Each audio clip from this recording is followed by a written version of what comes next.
ଯେତେ ପୁରୁଣା ବିଜୁ ଜନତା ଦଳର କର୍ମୀ ମାନଙ୍କୁ एकजुट କରିକି ଏଟା ଏ ସଭାର ମିନିଂ ହଉଛି ଏହା ହବନି गोटे छोटिया कर्मी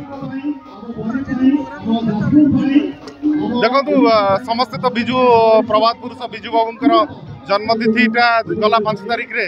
समस्ते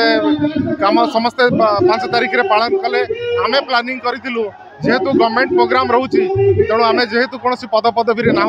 आमे चिंता कलु जे 7 तारिख प्रोग्राम रखा समस्ते फ्री थे तेणु समस्त आसिक आम कार्यक्रम में जोग देवे तो ये परिप्रेक्षी में बिजु बाबू को स्मरण करने बिजु जनता दल को अधिक क्रियाशील और बिजु नवीन बाबूंकर जो भावावेग को आउ टे लोक पाखे पहुँचा गोटे प्रयास करूँ। आज कार्यक्रम होती बिजु जनता दल जो अवहेलित कर्मी मानक एकजुट करवा साधारण लोक पाखे पहुँचवा आर लक्ष्य थिला।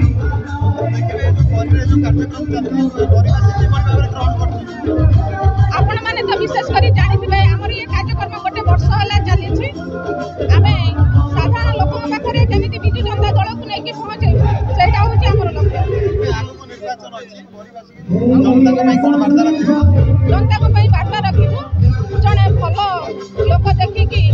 आमर मानवर मुख्यमंत्री को निवेदन करूँ आमर जाजपुर जो अच्छा सांगठनिक दायित्व